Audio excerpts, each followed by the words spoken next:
Good morning students, I am Rajendra Chhipa from Pragya academy Gangapur city. कैसे हैं आप? अच्छे हैं। चलिए, लास्ट जो लेक्चर था उसमें हमने सिसिल कीप एक्सपेरिमेंट पढ़ा था, सिसिल कीप प्रयोग पढ़ा था परासरण दाब को मापने के लिए। आज हम परासरण दाब को समझने के लिए पढ़ रहे हैं ये दूसरा प्रयोग, जिसका नाम वॉकले आर्टले विधि है। इसका चित्र थोड़ा कुछ किताबों में दूसरा हो सकता है, पर ने एक सामान्य चित्र बनाया जो समझना है आपको। हम यहाँ क्या करते हैं, एक पात्र लिया, एक कंटेनर ले लिया है पूरा, और इस कंटेनर को अर्ध पारगम्य झिल्ली के द्वारा दो भागों में बांट दिया, भाग ए और भाग बी। क्लियर है? दो भागों में बांट दिया, भाग ए और भाग बी।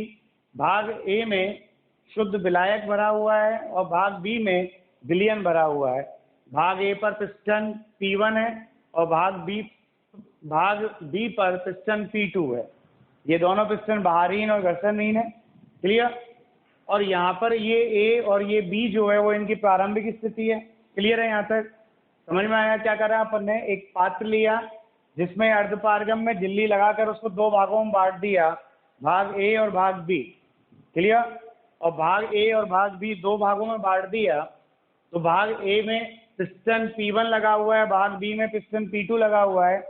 भाग ए में शुद्ध विलायक भरा हुआ है, भाग बी में विलयन भरा हुआ है। क्लियर है? ए और बी इन पिस्टनों की प्रारंभिक स्थितियां हैं। अब आप जानते हैं परासरण के कारण विलायक के कण अर्धपारगम्य झिल्ली में से होकर विलयन में प्रवेश करेंगे। मतलब विलायक के कण इधर से इधर जाएंगे इस अर्धपारगम्य झिल्ली में से होकर, और जब इधर जाएंगे तो ये पिस्टन नीचे की ओर गिरेगा और ये पिस्टन ऊपर की ओर आएगा। क्लियर है? तो एक निश्चित दूरी तक गिरेगा ये, तो ये नीचे आएगा। तो यहाँ पे मान लो पिस्टन ये इस स्थिति पे आ गया A', और यहाँ जो पिस्टन है वो इस स्थिति पे आ गया B'। ये हो गई इनकी अंतिम स्थितियां। क्लियर है? परासरण के कारण। अब हम यहाँ पर जो पिस्टन P2 है, इस पिस्टन P2 पर एक बाह्य दाब लगा दें, P एक्सटर्नल या P बाह्य है, और ये बाह्य दाब लगा दें, और ये दाब इतना लगा दें कि ये दोनों पिस्टन पुनः अपनी प्रारंभिक स्थिति में आ जाएं। मतलब ये पिस्टन P2 B' से B पर आ जाए और पिस्टन P1 A से A पर आ जाए, और जब पुनः प्रारंभिक स्थिति पर आ जाएगा, इसके अंदर जो परासरण हुआ वो रुक गया ना भाई, परासरण हुआ ही नहीं। तो यहाँ पर इस दाब ने क्या करा, परासरण की क्रिया को रोक दिया, और परासरण क्रिया को रोक दिया तो ये बाह्य दाब कहलाएगा आपके परासरण दाब। क्या कहलाएगा? परासरण दाब पाई। क्लियर? तो वह बाह्य दाब जो परासरण की क्रिया को रोक दे परासरण दाब कहलाता है। क्लियर है? क्या कहा मैंने? दोबारा समझिएगा। इसमें यहाँ शुद्ध विलायक है, ये विलयन है, ये अर्धपारगम्य झिल्ली है, तो परासरण होगा। तो परासरण कारण विलायक के कण विलयन की ओर जाएंगे, किसमें से होकर? अर्धपारगम्य झिल्ली में से होकर। क्लियर? और जब ये अर्धपारगम्य झिल्ली में से होकर जाएंगे तो ये पिस्टन P1 नीचे की ओर गिरेगा और पिस्टन P2 ऊपर की ओर उठेगा। तो ये पिस्टन P2 तो पहुंच गया B' स्थिति पर और पिस्टन P1 पहुंच गया A' स्थिति पर। अब हम क्या कर रहे हैं कि पिस्टन P2 पर एक बाह्य दाब लगा रहे हैं। क्या लगा रहे हैं? एक बाह्य एक्सटर्नल प्रेशर लगा रहे हैं, एक बाह्य दाब लगा रहे हैं, और वो बाह्य दाब इतना लगा रहे हैं कि ये दोनों पिस्टन पुनः अपनी प्रारंभिक स्थिति में आ जाएं। और पुनः अपनी प्रारंभिक स्थिति में आ जाए मतलब जितना विलायक इधर से इधर गया था वो वापस इधर आ जाए। क्लियर है? और वापस इधर आ जाए मतलब परासरण की क्रिया रुक जाए, और परासरण की क्रिया रुक जाए तो इस बाह्य दाब को जो हमने लगाया है, इस बाह्य दाब ने क्या करा? परासरण की क्रिया को रोक दिया। तो ये बाह्य दाब कहलाएगा परासरण दाब पाई। क्लियर? और यहाँ पाई निकालेंगे अपन, पाई बराबर CRT, ये फॉर्मूला है। क्लियर? यहाँ पाई परासरण दाब है, C क्या है भाई? यहाँ पाई जो है वो परासरण दाब है, C जो है वो सांद्रता है विलयन की। किसकी सांद्रता है भाई? विलयन की सांद्रता है। R आपका गैस नियतांक है। गैस नियतांक है और T जो है वो परम ताप है। परम ताप का मतलब केल्विन ताप है। क्लियर है? कोई प्रॉब्लम है तो आप बताइए, है क्या भाई? ये है आपके प्रयोग नंबर 2। कोई प्रॉब्लम? तो परासरण दाब की परिभाषा क्या आई? वह बाह्य दाब जो परासरण की क्रिया को रोक दे परासरण दाब कहलाता है। Any confusion? Then tell me. नहीं है तो आगे चलिए। परासरण दाब तो हो गया। अब हम बात करें परासरण दाब के नियम की। जिस तरह से आपने आदर्श गैस समीकरण बनाई थी और वहाँ पर नियम पढ़े थे, बॉयल्स लॉ, चार्ल्स लॉ, ऐसे यहाँ पर भी कुछ लॉ हैं। पहला है वान ठाप बॉयल लॉ। क्या है पहला? वान ठाप बॉयल लॉ, जो कहता है कि भाई निश्चित ताप पर किसी विलयन का परासरण दाब उसकी सांद्रता C के समानुपाती होता है। वान ठाप बॉयल लॉ क्या कहता है? निश्चित ताप पर किसी विलयन का परासरण दाब उसकी सांद्रता C के समानुपाती होता है। तो पाई समानुपाती हो गया C। क्लियर? यहाँ जो C है वो C है सांद्रता, और सांद्रता भी कौन सी है? मोलरता। कौन सी है? मोलरता। क्लियर? तो C का मान क्या होता है? मोलरता की परिभाषा क्या होती है? विलेय के मोलों की संख्या बट्टे विलयन का आयतन लीटर में। क्लियर है? यही होता है। अब अगर अपन यहाँ मान ले कि चूंकि विलेय का मोल कितना है? 1 मोल है, N बराबर 1 मोल हो गया, तो C बराबर हो गया 1/B। क्या हो गया? C बराबर 1/B हो गया। तब क्या होगा? अतः पाई समानुपाती होगा किसके? C का मान रख दीजिए 1/B के। तो पाई समानुपाती हो गया 1/B के। क्लियर है? तो ये पाई समानुपाती है 1/B के, तो वही आ गया दाब व्युत्क्रमानुपाती B, जो बॉयल्स नियम था गैस समीकरण में, वही तो आया। बस यहाँ पर ये परासरण दाब समानुपाती सांद्रता के, और सांद्रता बराबर होता है मोलरता बराबर होता है मोलों की संख्या बट्टे आयतन। हमने यहाँ मोल मान लिया 1 और 1 मोल मान लिया, तो यहाँ पर क्या हो गया? C का मान हो गया 1/B। यहाँ C का मान रख दिया 1/B, तो पाई जो है वो व्युत्क्रमानुपाती हो गया आयतन के। ये था आपके वान ठाप बॉयल का नियम। क्लियर?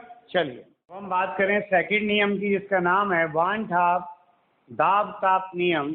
वान ठाप दाब ताप नियम क्या कहता है?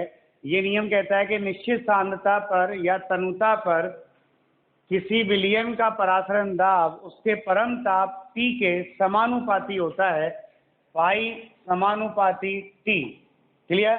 वही चार्ल्स का नियम है। वहाँ क्या था? दाब जो है वो परम ताप T के समानुपाती होता था। आप क्या कहते थे कि भाई निश्चित द्रव्यमान वाली गैस का जो दाब है वो क्या होता था? परम ताप T के समानुपाती होता था। क्लियर है? तो यहाँ पर पाई समानुपाती क्या हो गया? T। अब अपन इन दोनों नियमों को मिला दें। एक नियम तो क्या था? बॉयल वाला नियम तो था पाई व्युत्क्रमानुपाती B, और यहाँ था पाई समानुपाती T। तो यहाँ पे अपन बात कर रहे हैं दोनों नियमों से क्या आएगा? पाई समानुपाती होएगा T/B। क्लियर? अब यहाँ पे क्या करें आप? समानुपाती का चिन्ह हटाएंगे तो पाई बराबर आएगा ST/B। क्लियर? तो पाई B बराबर आ गया ST। क्लियर? पाई B बराबर ST आ गया। समीकरण हो गया 1। यहाँ जो S है वो कहलाता है आपके विलयन स्थिरांक, जो किसके बराबर होगा? गैस स्थिरांक के बराबर होगा, R के बराबर। तो S की जगह पर R रख दें, तो पाई B बराबर हो गया RT। क्लियर? ये समीकरण होगी वही आदर्श गैस समीकरण है, PV बराबर RT। क्लियर है? अब आप जानते हैं ये समीकरण जो 2 है, ये तो है 1 मोल के लिए, 1 मोल के लिए। क्लियर? अब यदि विलेय के n मोल उपस्थित हो, तो विलेय के n मोल उपस्थित होंगे तो पाई B बराबर क्या आएगा? nRT आएगा। क्या आएगा भाई? पाई B बराबर nRT। ये समीकरण आ गया। ये कितने के लिए? n मोल विलेय के लिए आएगा, n मोल विलेय के लिए आएगा पाई बी बराबर एन आर टी। बी को नीचे ले आओ तो पाई बराबर हो गया n बट्टे बी इंटू आर टी।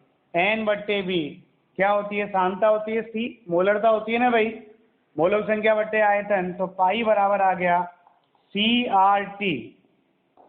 क्या आ गया भाई, सी आर टी। ये आ गया आपके समीकरण नंबर 4। ये कहलाती है परासरण दाब समीकरण, पाई बराबर सी आर टी।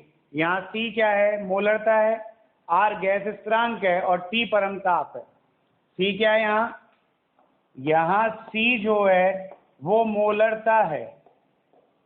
मोलरता मतलब विलेय का भार बट्टे विलेय का अनुभार गुना 1000 बट्टे आयतन, और आर जो है वो गैस स्थिरांक है। क्या है यार, गैस स्थिरांक है। टी जो है वो परम ताप है। क्या है टी, परम ताप है। क्लियर। तो ये है पाई बराबर सी आर टी। क्या है, पाई बराबर सी आर टी। कोई कंफ्यूजन है क्या भाई। तो ये आगे आपके परासरण दाब के 2 नियम और उन नियमों से आगे परासरण दाब के समीकरण। अब आप चाहें तो यहाँ मोलरता का मान वैसा वाला मान रख दें। कौन सा वाला, कि भाई आप क्या जानते हैं, चूंकि C बराबर होता है विलेय का भार बट्टे विलेय का अणुभार गुना 1000 बट्टे बिलियन का आयतन ml में। क्लियर है। समीकरण 4 में मान रख दें। समीकरण 4 से क्या जाएगा, पाई बराबर विलेय का भार बट्टे विलेय का अणुभार गुना 1000 बट्टे बिलियन का आयतन इंटू आर टी। इसमें भी क्या है, पाई मोलक संख्या के समानुपाती आ रहा है। WA/MA क्या होता है, मोलक संख्या होती है, समानुपाती है मोल की संख्या के। तो ये भी क्या है, एक अनुसंख्य है, गुणधर्म है। तो न्यूमेरिकल में एक तो ये वाला सूत्र काम आएगा और एक ये वाला सूत्र काम आएगा। जब सांद्रता सीधी दे रखी होगी तब तो ये, और यदि विलेय का भार वगैरह दे रखा है तब ये वाला सिस्टम काम आएगा। कोई दिक्कत है परासरण दाब में। सबसे इंपॉर्टेंट समीकरण ये वाली है, पाई बराबर सी आर टी। सी क्या है, मोलरता। क्या है सी, मोलरता। कोई कंफ्यूजन। चलिए अब देखिए, हमें ये न्यूमेरिकल दे रखा है, इसको सॉल्व करते हैं अपन एक छोटा सा। तो यहाँ पर अपन बात करें, सॉल्यूशन करें इसका, तो यहाँ दे रखा है T 27 डिग्री सेंटीग्रेड ताप पर, तो T बराबर 300 केल्विन ताप पर यूरिया के m बट्टे 10 बिलियन का परासरण दाब ज्ञात कीजिए। सी दे रखा है आपको m बट्टे 10। क्लियर। और R तो आप जानते ही हैं 0.0821 होता है लीटर ATM पर केल्विन पर मोल। तो यहाँ पर हम जानते हैं हमें क्या निकालना है, यहाँ पाई फाइंड करना है। क्या फाइंड करना है, पाई। तो पाई का सूत्र क्या होता है, पाई बराबर होता है सी आर टी। क्या होता है पाई बराबर सी आर टी। तो यहाँ पर पाई बराबर सी आर टी होता है। तो यहाँ पर आप देखिएगा पाई बराबर सी कितना है 1/10, आर कितना है 0.0821 इंटू टी कितना है आपका 300। 1 0 से 1 0 कट गया। पाई बराबर, इसको गुना किया 0 आ गया, 3 एकम 3, 3 दूआ 6 और 8 तिया 24। 4 अंक है तो 4 अंक के बाद दशमलव लगा दिया। कितना आ गया परासरण दाब, 2.4630 ATM। क्या आ गया, 2.4630 ATM। Any confusion. ये है परासरण दाब के क्वेश्चन। अब हम पढ़ते हैं यहाँ पर समपरासारी विलयन और अति परासारी विलयन है आइसोटोनिक सॉल्यूशंस। क्लियर। समपरासारी नाम से ही फेमस है, समपरासारी। समपरासारी का मतलब क्या होता है, वे विलयन जिनके परासरण दाब समान होते हैं समपरासारी विलयन कहलाते हैं। मतलब यहाँ पर 2 विलयन है, अगर दोनों विलयनों के परासरण दाब समान है तो समपरासारी विलयन कहलाते हैं। और इन विलयनों की खासियत क्या होती है, इन विलयनों की खासियत ये होती है कि इन दोनों विलयनों के मध्य परासरण की क्रिया नहीं होती। मतलब इनके मध्य परासरण नहीं होगा। जैसे मान लो ये विलयन फर्स्ट है और ये बिलियन सेकंड है। अब अगर ये दोनों समपरासारी हैं तो इसका मतलब क्या है कि इनके जो परासरण दाब होंगे π1 और π2 वो बराबर होंगे। क्लियर?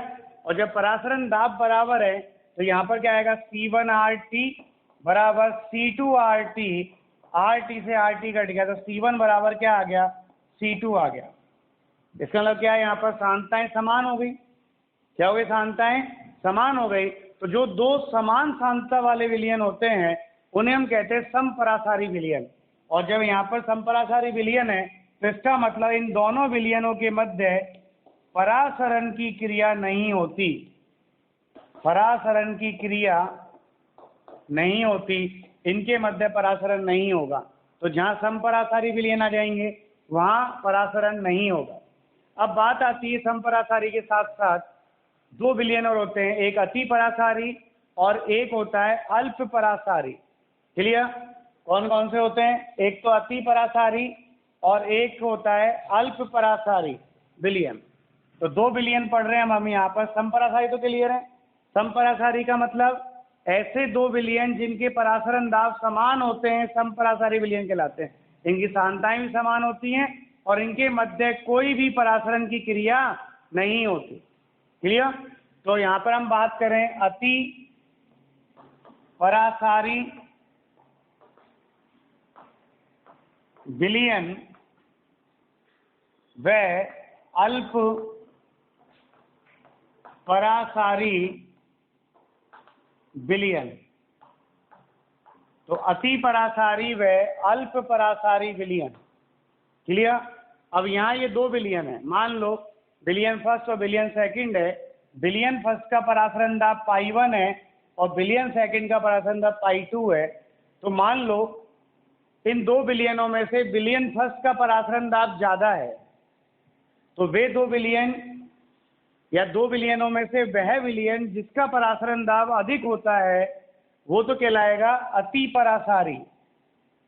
क्या कहलाएगा, वो तो अति परासारी कहलाएगा, विलयन कहलाएगा। क्लियर है? तो इस विलयन का परासरण दाब अधिक है तो ये कहलाएगा अति परासारी विलयन। क्लियर? और वे दो विलयन या वह विलयन, दो विलयनों में से वह विलयन जिसका परासरण दाब कम है वो कहलाएगा अल्प परासारी विलयन। क्या कहलाएगा, अल्प परासारी विलयन। तो ये कहलाएगा आपके अल्प परासारी विलयन, मतलब इसका परासरण दाब कम है। क्लियर? तो उसे कहते हैं हम अल्प परासारी विलयन। तो दो हो गया भाई, दो विलयन है, दोनों विलयनों के परासरण दाब अलग अलग है, तो जिसका ज्यादा है वो तो कहलाएगा अति परासारी और जिसका कम है वो कहलाएगा अल्प परासारी। क्लियर? अब यहाँ इसका ज्यादा है तो ये C1RT हो गया, तो यहाँ जो इसका ज्यादा है तो इसका C1 जो होगा वो ज्यादा होगा देन C2 से। क्लियर? तो पहले वाले विलयन की सांद्रता ज्यादा है, दूसरे वाले विलयन की सांद्रता कम है। अब यदि मैं इन दोनों विलयनों के मध्य एक अर्धपारगम्य झिल्ली लगा दूं तो परासरण कहाँ से कहाँ होता है, निम्न सांद्रता से उच्च सांद्रता की ओर होगा। मतलब परासरण की क्रिया हमेशा अल्प परासारी विलयन से अति परासारी विलयन की ओर होगी। तो यहाँ पर अगर अपन बात करें कि परासरण किधर से किधर होगा, तो परासरण की जो दिशा है वो दिशा होगी अल्प परासारी विलयन से अति परासारी विलयन की ओर होगी। किधर होगी, अल्प परासारी विलयन से अति परासारी विलयन की ओर। मतलब परासरण जब भी होगा निम्न सांद्रता से उच्च सांद्रता की ओर, और निम्न सांद्रता किसकी है, अल्प परासारी विलयन की। तो परासरण कहाँ से कहाँ होगा, अल्प परासारी से अति परासारी की ओर होगा। तो क्लियर है? तो यहाँ पर तीन तरह के विलयन हो गए, समपरासारी, अति परासारी, अल्प परासारी। समपरासारी का मतलब तो वे दो विलयन जिनके परासरण दाब समान होते हैं समपरासारी विलयन कहलाते हैं, और इनकी सांद्रताएं क्या होती है, समान होती हैं, और इनके मध्य में किसी भी प्रकार का कोई भी परासरण की क्रिया नहीं होती। फिर एक होते हैं अति और अल्प परासारी। तो वे दो विलयनों में से वह विलयन जिसका परासरण दाब अधिक है वो तो कहलाएगा अति परासारी, और जिसका कम है वो कहलाएगा अल्प परासारी। क्लियर? तो ये कहलाएगा अल्प परासारी। अब अल्प परासारी का मतलब क्या है, इसकी सांद्रता कम है, और अति परासारी का मतलब क्या है, उसकी सांद्रता ज्यादा है। और हमेशा ध्यान रखना, परासरण कहाँ से कहाँ होता है, अल्प से निम्न सांद्रता से उच्च सांद्रता की ओर होता है, मतलब अल्प परासारी से अति परासारी की ओर होगा। परासरण क्रिया किधर होगी, अल्प परासारी से अति परासारी की ओर होगा। एनी कंफ्यूजन है क्या? नहीं है? चलिए थैंक। अब हम इस क्वेश्चन को सॉल्व करते हैं। क्या लिख रहा है, पढ़िएगा आप। क्वेश्चन में लिख रहा है 4% यूरिया का 1 बिलियन, यूरिया का बिलियन एक अन्य कार्बनिक यौगिक A के 12% बिलियन का समपरासारी है। समपरासारी का मतलब दोनों के π1 बराबर π2 हैं। तो यौगिक A का अणुभार ज्ञात कीजिए। तो यहाँ पर यूरिया कितना है, यूरिया 100 ग्राम में से 4% है, मतलब 4 ग्राम है। क्लियर है? और यूरिया का अणुभार ये तो हो गया WA, इसका अणुभार कितना हो गया MA। 60 होता है यूरिया का। यूरिया का सूत्र क्या होता है, H2NCO NH2। तो इसका अणुभार कितना हो गया, 60 हो गया। क्लियर? फिर यहाँ पे वो कह रहा है यौगिक A, यौगिक A के 12% बिलियन। तो यहाँ पर A का भार कितना है, A का भार है 12 ग्राम। 12% मतलब 100 में से 12 ग्राम है। तो ये WA डैश मान लिया A का 12 ग्राम। तो A का अणुभार ज्ञात करना है, MA डैश ज्ञात करना है। क्लियर? और क्या क्या रखा है, ये दोनों बिलियन समपरासारी हैं। समपरासारी का मतलब पाई यूरिया बराबर पाई A। क्लियर? तो यहाँ पे क्या आएगा, C1RT। क्लियर है? और यहाँ पे आ गया C2RT। RT से RT कट गया तो C1 बराबर C2 है। C1 क्या, मोलरता है। मोलरता का मतलब क्या होता है, विलेय का भार WA/MA इंटू 1000 बट्टे बिलियन का आयतन, समान रख रहे हैं आयतन, बराबर यहाँ पे क्या आएगा, C2 WA dash upon MA dash into 1000 बट्टे B। संपरासारी है, ये कट गया। WA/MA का मान रख दो। WA कितना है आपका 4, MA कितना है आपका 60, WA डैश कितना है आपका 12, और MA डैश जो है वो निकालना है, कितना आएगा। तो यहाँ पर देखो 4 से 12 कट गया 3 बार, तो MA डैश बराबर हो गया 3 गुना 60 बराबर 180। अनुभार है, तो अनुभार में क्या निकलेगा, ग्राम प्रति मोल। क्या निकलेगा अनुभार में, ग्राम प्रति मोल। कोई कन्फ्यूजन? अरे कोई कन्फ्यूजन नहीं है? तो ऐसे करेंगे इस क्वेश्चन को, कोई दिक्कत है तो आप बताइएगा। क्लियर? चलिए अब देखिए बेटाओ, आपने सामान्य अनुसंग के गुणधर्म तो पढ़ लिए। अभी तक जो हमने एग्जाम्पल्स लिए उनमें ना तो संगुणन था और ना ही वियोजन था। मतलब ना तो कोई यौगिक अपने आयनों में टूट रहा था और ना ही कोई यौगिक का जुड़ रहा था। क्लियर है?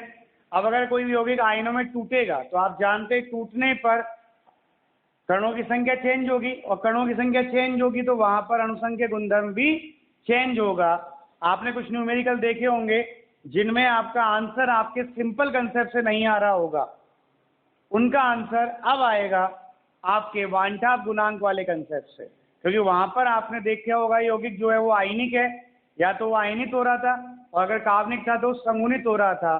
तो जैसे ही आयनित और संगुणित होगा, बिलियन में कणों की संख्या में परिवर्तन होगा, जिससे उनके अनुसंग के गुणधर्मों के मानों में कमी या वृद्धि होगी।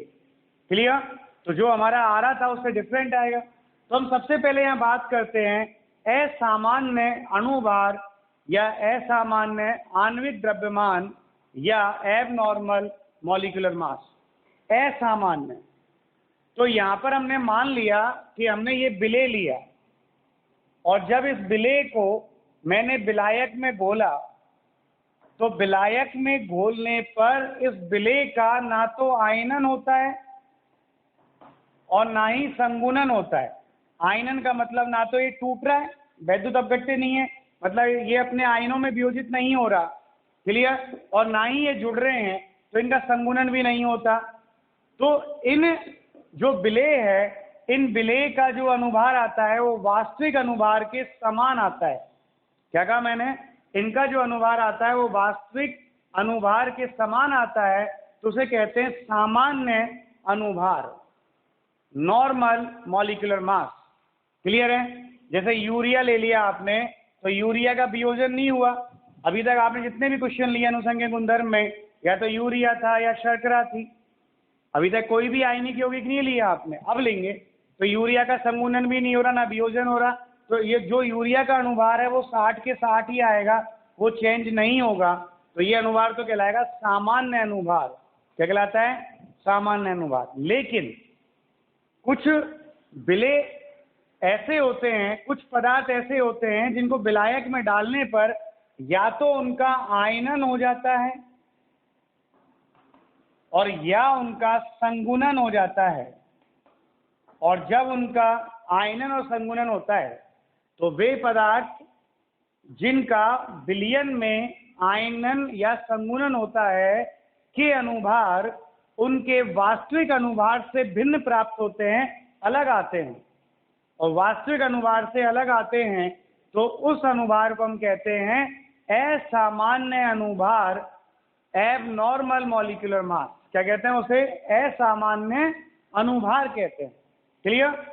अब आप देखिए, ये कहलाता है आपके असामान्य अनुभार। क्या कहलाएगा ये? असामान्य अनुभार। कब होगा ये? जब आयनन होगा या वियोजन होगा। क्योंकि आप जानते हैं कि जब आयनन हो या वियोजन हो तो विलयन में विलेय के कणों की संख्या में परिवर्तन होगा, और जब कणों की संख्या में परिवर्तन होगा तो अनुसंख्य गुणधर्म भी परिवर्तित होगा, और अनुसंख्य गुणधर्म परिवर्तित होगा तो अनुभार भी परिवर्तित होगा। Any confusion? क्लियर है? कैसे? एग्जाम्पल देखिएगा। आपने 11th में एक एग्जाम्पल पढ़ा था हाइड्रोजन बंध के अंदर। आपने कहा कि सर एसिटिक अम्ल का जो अनुभार होता है वो 60 के स्थान पर 120 आता है। क्या कहा मैंने? एसिटिक अम्ल का अनुभार 60 के स्थान पर 120 आता है। क्लियर? तो एसिटिक अम्ल क्या है आपका? CH3 और COOH है। अब इसका अनुभार अपन निकालें तो 12 और 3 15, 15 और 1 16, 16 और 12 28, 28 और 32 60। तो इसका अनुभार है 60 आना चाहिए था, लेकिन 60 ना आकर इसका अनुभार 120 आता है। तो यदि ये 60 आता तब तो कहलाता सामान्य अनुभार, लेकिन ये 60 के स्थान पे कितना आया? 120 आया, तो ये कहलाएगा आपके असामान्य अनुभार। असामान्य अनुभार। अब ऐसा क्यों हुआ? तो ऐसा इसलिए हुआ कि एसिटिक अम्ल का अणु, ये एसिटिक अम्ल है, क्लियर? और इस एसिटिक अम्ल का अणु जो है वो अंतर आणविक H बंध के द्वारा क्या होते हैं? संगुणित हो जाते हैं, और संगुणित होकर एक चक्रीय द्विलक का निर्माण करते हैं। क्लियर? ये H बंध बन गया, और H बंध बनाकर इसने क्या कर दिया? एक चक्रीय द्विलक बना लिया। क्लियर है बेटा जी? और जब इसने एक चक्रीय द्विलक बना लिया तो ये H बंध इतना प्रबल होता है कि ये टूट ही नहीं पाता। तो ये विलयन अवस्था में, इसी अवस्था में रहेगा, ये संगुणित अवस्था में रहेगा। यहाँ पर ये दो अणु हमेशा जुड़े हुए आएंगे, तो यहाँ क्या हो गया? संगुणन हो गया, और संगुणन हो गया तो इसका अनुभार कितना आएगा? 120 आएगा। और जब अनुभार वास्तविक अनुभार से भिन्न आ रहा है तो उसे हम कहते हैं असामान्य अनुभार। तो एसिटिक अम्ल का 120 जो है वो असामान्य अनुभार है। ठीक? तो प्रायोगिक दृष्टि से अनुभार कितना आएगा? 120, और सैद्धांतिक कितना था इसका? 60। सूत्र देखते ही तो 60 आया। लेकिन ये काम क्या कर रहा था? ये H बंध बना रहा है, और H बंध के बनने के कारण एक चक्रीय द्विलक बना रहा है, मतलब संगुणन हो रहा है। और संगुणन कारण हमेशा एक द्विलक के रूप में पड़ा हुआ है, और जब ये द्विलक के रूप में है तो इसका अनुभार 60 ना आकर 120 आएगा, तो उसे हम कहते हैं असामान्य अनुभार। क्या कहते हैं उसे? असामान्य अनुभार कहते हैं। कोई कंफ्यूजन? अब हमने पढ़ लिया असामान्य अनुभार। अब इस असामान्य अनुभार के बाद इस टॉपिक में, इस चैप्टर में सबसे इंपॉर्टेंट फैक्टर आता है जिसका नाम है बांटाप गुणांक। अब जितने भी न्यूमेरिकल आपने करे उनमें हमें ये बांटाप गुणांक यूज करना है, तब जाके आप उन न्यूमेरिकल्स को इजी गोइंग कर सकते हो और एक परफेक्ट आंसर निकाल सकते हो। क्यों, अब तक हमने जो एग्जाम्पल्स लिए उनमें यूरिया, शर्करा, वो एग्जाम्पल लिए जो वैद्युत अनपघट्य के थे। और वैद्युत अनपघट्य में क्या था भाई, वैद्युत अनपघट्य में क्या था कि वियोजित ही नहीं होता था, ना संगुणन होता था, तो वहां पे अनुभार पर कोई फर्क ही नहीं पड़ रहा था, तो अनुसंख्य गुणधर्म पर कोई इफेक्ट नहीं पड़ रहा था। लेकिन यहाँ पर अब असामान्य जिनका वियोजन हो रहा है और संगुणन हो रहा है उनका अनुभार असामान्य अनुभार है। तो उस स्थिति में जब वियोजन होगा तो कणों की संख्या बढ़ेगी और संगुणन होगा तो कणों की संख्या घटेगी, तो अनुसंख्य गुणधर्म भी परिवर्तित होगा। तो उस असामान्य अनुभार को समझाने के लिए, उस स्थिति को समझाने के लिए बांटाप ने एक गुणांक प्रतिपादित किया जिसे हम कहते हैं बांटाप गुणांक, और इसे हम प्रदर्शित करते हैं आई से। किससे रिप्रेजेंट करते हैं इसको? आई से। क्लियर? तो बांटाप गुणांक आई जो होता है वो क्या होता है? आई कहलाता है प्रेक्षित अनुसंख्य गुणधर्म बट्टे सैद्धांतिक अनुसंख्य गुणधर्म।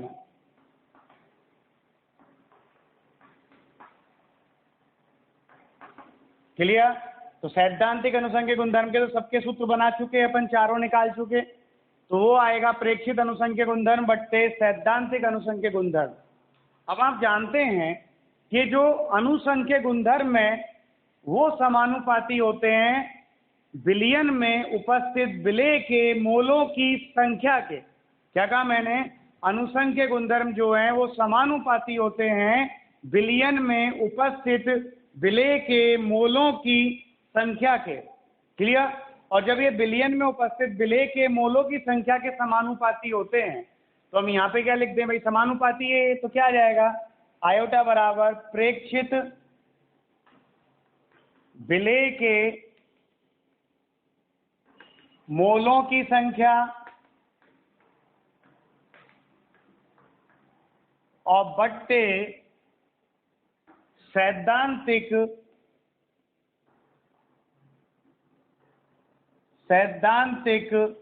मोलों की संख्या। क्लियर?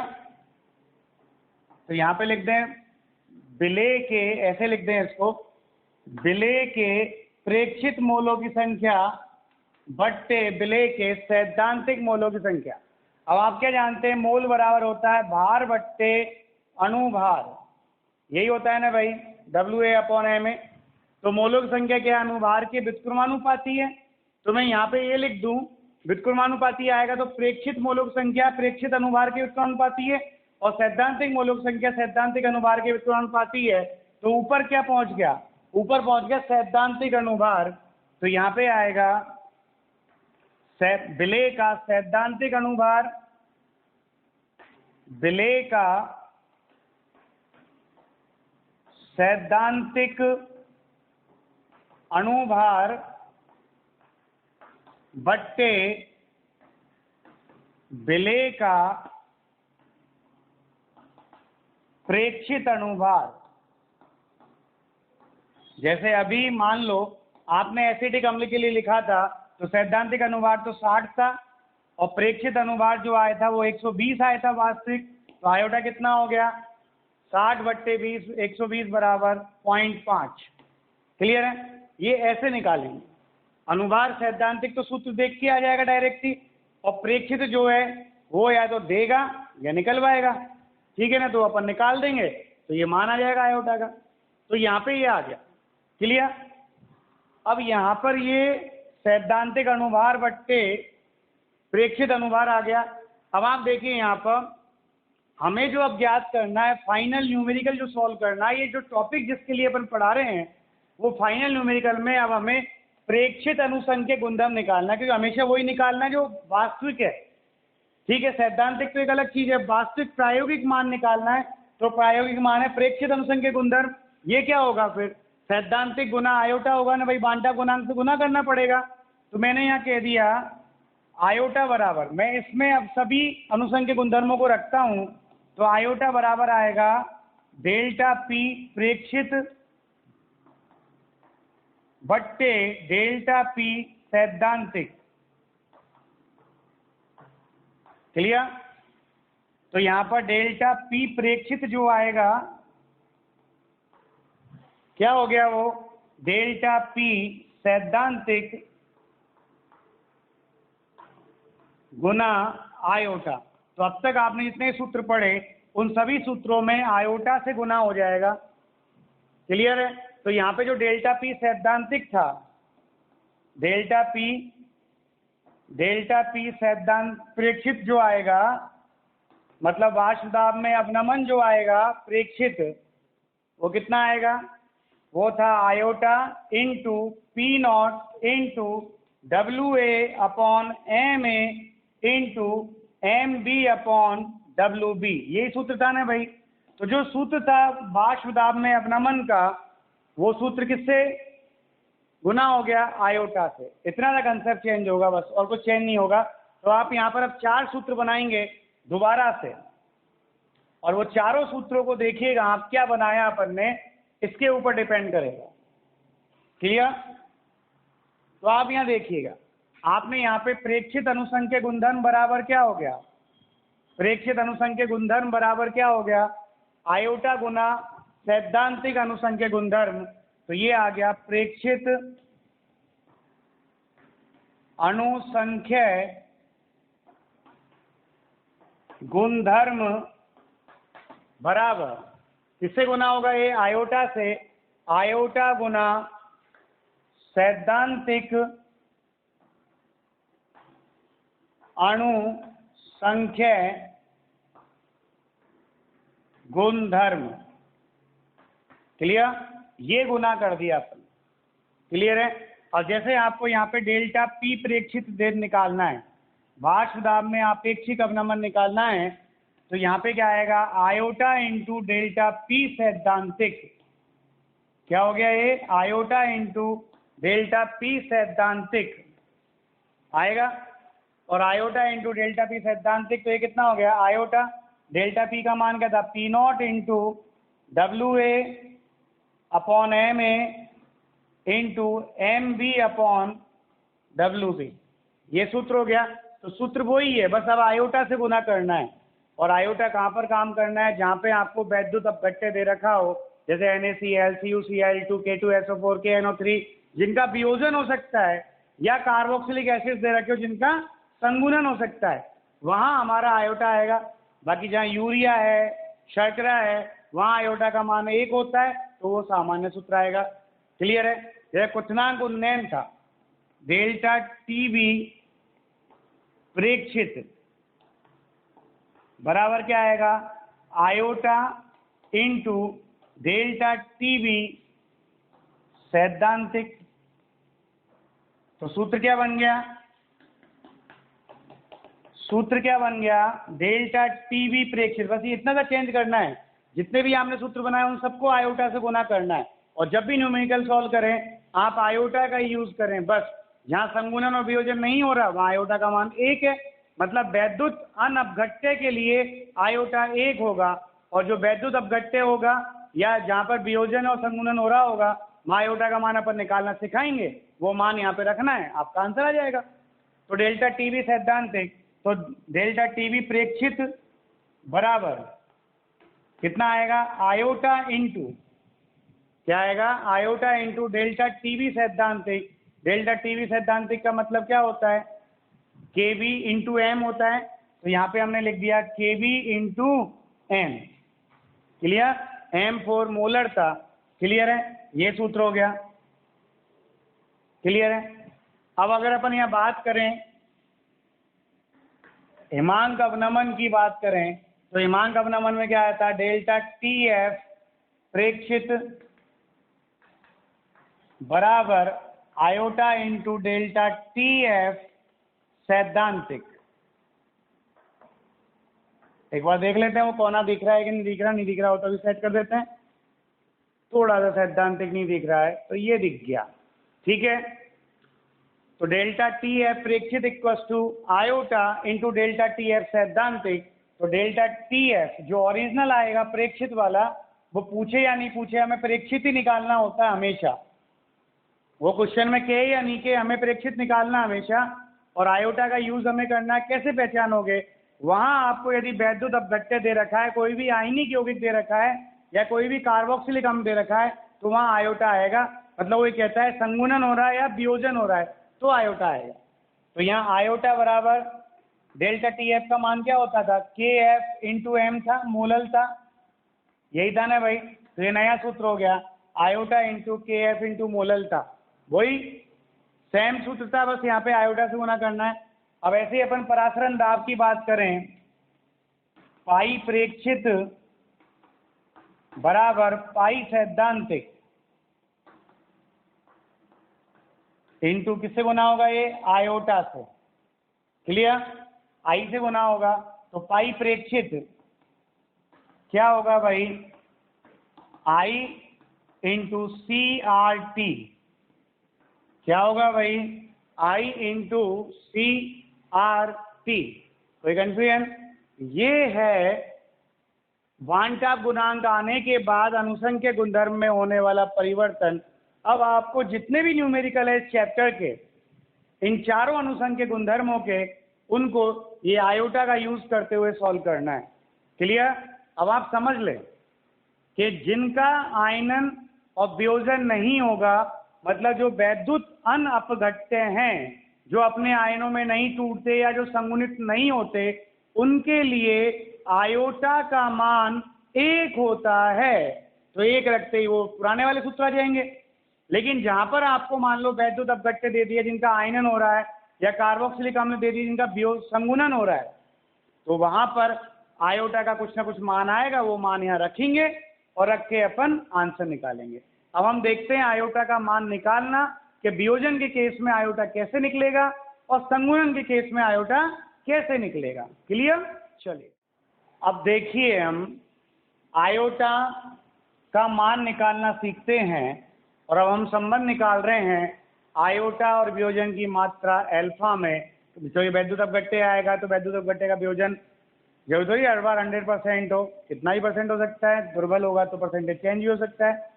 तो यहाँ पे हम आयोटा का देखें तो हमने मान लिया कि माना एक वैद्युत अपघट्य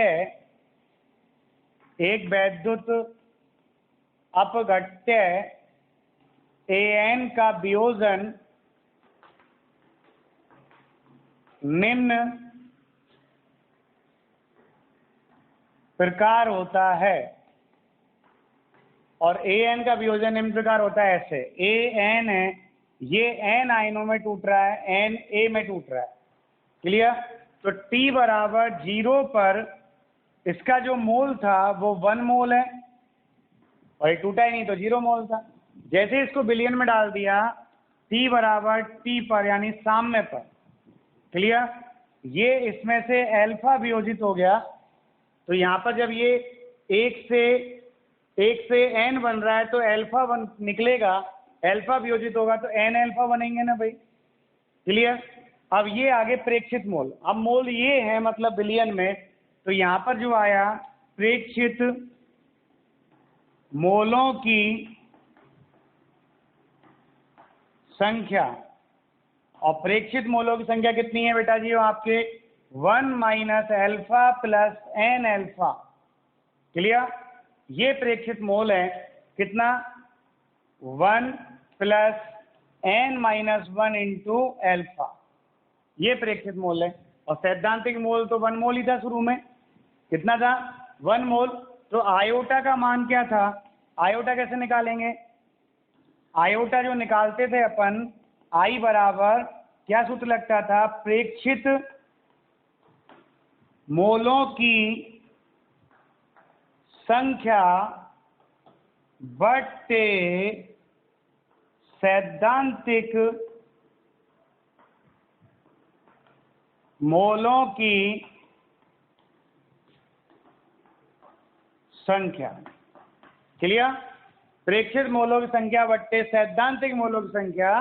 तो आयोटा बराबर कितना आएगा? वांटाप गुणांक प्रेक्षित मोलों की संख्या कितनी होती है? 1 plus n minus 1 into alpha होती है, और सैद्धांतिक मोल कितना है? 1। तो आयोटा का मान कितना हो गया? 1 plus n minus 1 into alpha, ये आयोटा निकलेगा। अभी हम निकालना सिखाते हैं n का मान क्या है। जितने आयनों में टूट रहा हो उतना n है। क्लियर? एल्फा वियोजन की मात्रा है, आयोटा वांछा गुणांक है। अब एल्फा का मान निकालना है, तो n माइनस 1 एल्फा बराबर हो गया आयोटा माइनस 1, तो एल्फा बराबर हो गया आयोटा माइनस 1 बट्टे n माइनस 1, ये हो गया एल्फा का मान। क्लियर? ये आ गया एल्फा का मान आयोटा माइनस 1 बट्टे n माइनस 1। क्लियर? अब n कैसे निकालते हैं वो देखिएगा। n निकालने का तरीका क्या है? जैसे मान लो यूरिया ले, आपने NaCl ले लिया, सपोज दैट NaCl ले लिया, कितने आयनों में टूटेगा? 2 आयनों में टूटेगा, Na प्लस और Cl माइनस, तो n का मान 2 हो गया। आपने CaCl2 ले लिया, कितने आयनों में टूटेगा? 3 आयनों में टूटेगा, एक Ca2 प्लस और 2 Cl माइनस, तो n का मान 3 हो गया। आपने यहाँ पर Al2SO4 का होल थ्राइस ले लिया, कितने आयनों में टूटेगा? 5 आयनों में टूटेगा, 2 और 3 5, तो n का मान 5 हो गया। क्लियर है? तो ये n का मान निकालने का तरीका है। जितने आयनों में टूटेगा वो n का मान निकलेगा। तो आयोटा बराबर कितना हो गया? 1 plus n minus 1 into alpha. Alpha क्या है? वियोजन की मात्रा है। क्या है? एल्फा वियोजन की मात्रा है। क्लियर? और n का मान कैसे निकालेंगे? जो वैद्युत अपघट्य आ रहा है वो कितने आयनों में टूट रहा है, वो उसके n का मान है। जितने आयनों में टूट रहा है वो उसके n का मान है। जैसे NaCl जो है वो 2 आयनों में टूटेगा, एक Na प्लस और एक Cl माइनस, तो n का मान 2 हो गया। CaCl2 3 आयनों में टूटेगा तो 3 हो गया। Al2SO4 का होल थ्राइस 5 आयनों में टूटेगा तो 5 हो गया। क्लियर? तो ये है। और जैसे मान लो कोई टूटेगा ही नहीं, यूरिया है, नहीं टूटेगा, तो n का मान 1 हो गया। क्लियर? ये है वांछाप गुणांक और वियोजन की मात्रा में संबंध। आया कि नहीं आया? अब आयोटा कैसे निकालेंगे वो आप देख लीजिएगा। वियोजन का मान रखना है। तो जनरली जो प्रबल वैद्युत अपघट्य होते हैं उनके लिए अल्फा का मान 1 होता है, क्योंकि वो पूर्ण वियोजित होते हैं। लेकिन जो दुर्बल वैद्युत अपघट्य होंगे उनके लिए क्वेश्चन में आपको अल्फा का मान देगा, वो मान पुट करिएगा, आंसर आ जाएगा। क्लियर है चीज? अब हम लेते हैं वांछाप गुणांक व संगुणन की मात्रा में संबंध। मतलब संगुणन हो जाए, आपस में जुड़ जाए अणु, द्विलक त्रिलक बहुलक बना ले, तब आयोटा कैसे निकालेंगे वो देखिएगा। हमने मान लिया कि माना Na अणु आपस में संगुणित होकर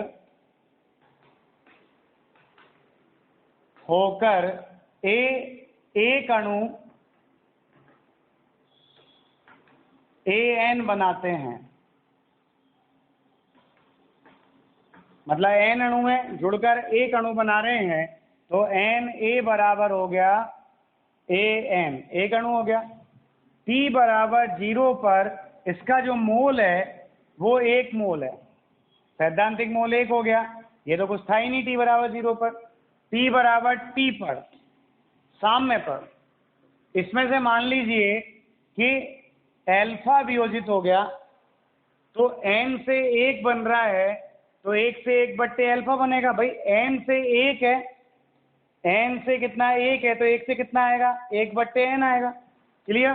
तो इसमें से मान लो एल्फा गया, तो n में से एल्फा गया, तो यहाँ कितना बनेगा? एल्फा बट्टे n बनेगा। कितना बनेगा?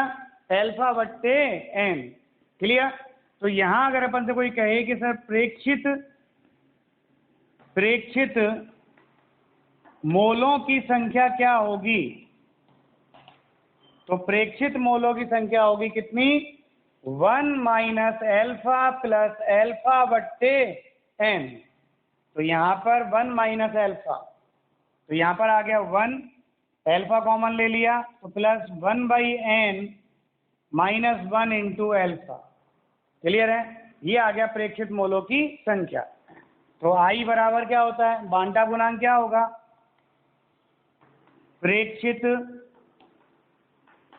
मोलों की संख्या बट्टे सैद्धांतिक मोलों की संख्या। तो प्रेक्षित मोल बट्टे सैद्धांतिक मोल, तो जो आयोटा आएगा कितना आएगा? प्रेक्षित मोलों की संख्या कितनी है? 1 + 1/n-1 इंटू एल्फा बट्टे सैद्धांतिक मोल कितना है? 1। तो आयोटा का मान कितना आ गया? 1 + 1/n-1 इंटू एल्फा। क्लियर? ये आयोटा का मान आ गया। अब एल्फा का मान निकालना हो तो सूत्र बना लेंगे। सूत्र क्या बनेगा? 1 को इधर ले आइए, तो आयोटा -1 बराबर, यहाँ से n कॉमन ले लीजिए तो क्या बचेगा? 1 - n/n इंटू एल्फा। तो एल्फा बराबर कितना हो गया?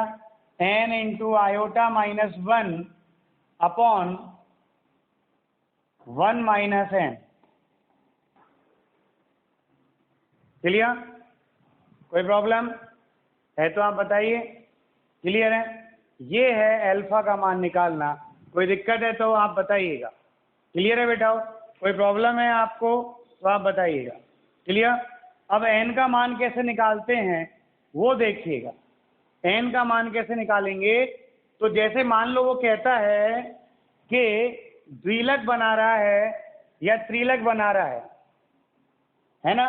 तो अगर वो कहता है द्विलक बना रहा है, तो द्विलक का मतलब है 2 अणु जुड़ रहे हैं आपस में। द्विलक के लिए n का मान कितना आएगा? 2 आएगा। वो कहता है त्रिलक बना रहा है तो n का मान 3 आएगा। वो कहता है चतुलक बना रहा है तो n का मान 4 आएगा। क्लियर है? क्लियर है? तो जनरली हमारे न्यूमेरिकल्स में n का मान 2 ही आना है, क्योंकि द्विलक ही बनाएंगे कार्बोक्सिलिक अम्ल। क्लियर है? तो ये n का मान है। द्विलक आते ही क्वेश्चन में n = 2 हो गया, त्रिलक आते ही n = 3 हो गया, और चतुलक आते ही n = 4 हो गया, और सूत्र हो गया आयोटा का ये। तो जब वियोजन होता है, आयन में टूटता है, तो आयोटा बराबर क्या था? 1 + n-1 इंटू एल्फा था। ये तो कब था? जब वियोजन होता है। क्लियर? और जब संगुणन होता है तो आयोटा का मान क्या था? आयोटा का मान था 1 + 1/n-1 इंटू एल्फा। क्लियर? ये आयोटा का मान था। अब इन मानों से, इन सूत्रों से आयोटा के मान निकालेंगे और क्वेश्चन सॉल्व करेंगे। आयोटा का मान रखने का तरीका समझ लें आप।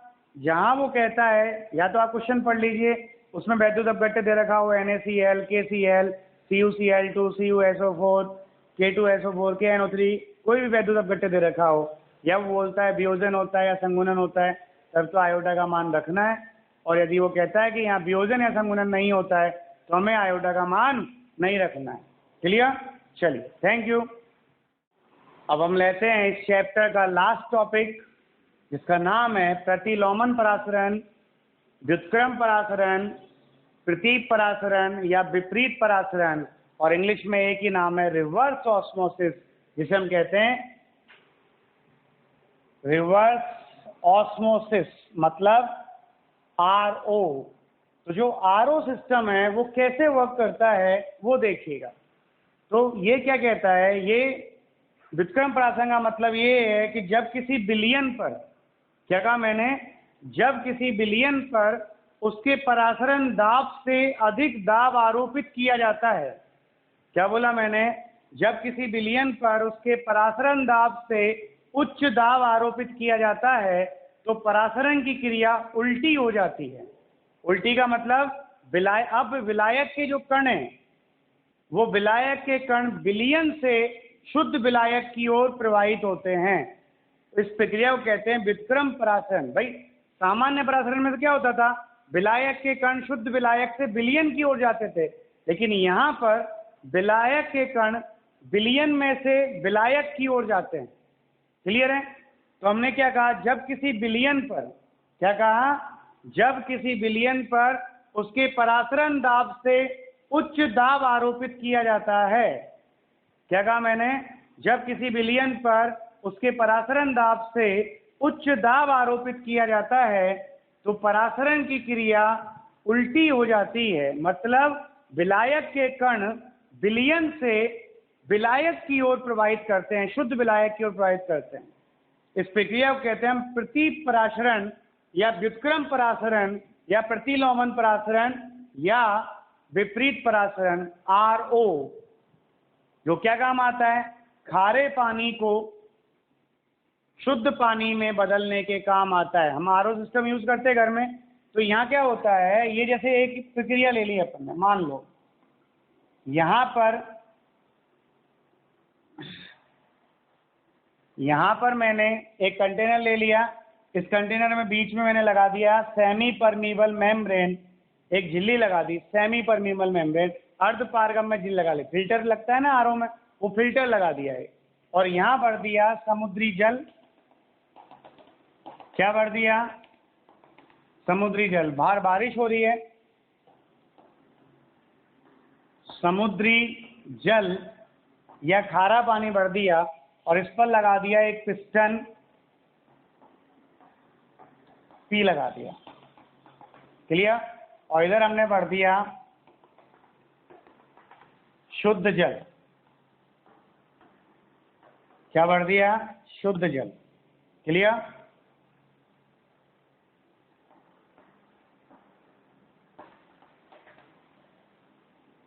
शुद्ध जल भर दिया। अब हम यहाँ पर क्या कर रहे हैं भाई, सामान्य परासरण में तो क्या होता था, अगर ये यहाँ पे मान लो सामान्य परासरण था तो ये जल के कण, विलायक के कण विलयन की ओर जाते। क्लियर है? ये सामान्य परासरण था। लेकिन अब हम यहाँ इस पिस्टन पर एक दाब लगा रहे हैं और वो जो बाह्य दाब है, P बाह्य है, वो बाह्य दाब परासरण दाब से ज्यादा है, पाई से ज्यादा है। भाई परासरण दाब के बराबर दाब लगा देंगे तो परासरण क्रिया रुक जाएगी, लेकिन उससे थोड़ा सा ज्यादा दाब लगाएंगे तो परासरण क्रिया उल्टी हो जाएगी। मतलब अब यहाँ विलयन में से, भाई ये विलयन है, इस विलयन में से जो विलयन में उपस्थित विलायक के कण है, ये विलायक के कण शुद्ध विलायक की ओर जाएंगे अर्ध पारगम्य झिल्ली में से होकर। तो शुद्ध जल इधर इकट्ठा होता जाएगा और जब शुद्ध जल इधर इकट्ठा होता जाएगा तो इसको लगते कंटेनर में इकट्ठा कर लेते हैं। इस घटना को हम कहते हैं व्युत्क्रम परासरण, जो क्या काम आती है? समुद्री जल के विलवणीकरण में काम आती है। किसमें काम आता है? समुद्री जल के विलवणीकरण में प्रयुक्त होता है या काम आता है। ये है आपका व्युत्क्रम परासरण RO। तो RO का काम क्या है? खारे पानी को या लवण युक्त पानी को, लवणीय पानी को विलवणीकृत करने में, मतलब शुद्ध जल में बदलने के काम आता है। और RO के सिस्टम पर काम करता है कि परासरण दाब से उच्च दाब लगाएंगे तो परासरण की क्रिया की जो दिशा है वो बदल जाएगी, उल्टी हो जाएगी। इसलिए इसे कहते हैं व्युत्क्रम परासरण। ये चैप्टर फिनिश है विलयन। अब इसके अगले लेक्चर में अपन केवल अब इसके न्यूमेरिकल सॉल्व करेंगे, जिसमें अपन आयोटा का यूज करना सीखेंगे, मतलब वांटा गुणांक का प्रयोग करना सीखेंगे। आप पढ़िए इसको, इसके नोट्स बनाइए और ढंग से लिखिएगा। कोई दिक्कत आए तो मुझे बताइएगा। Thank you.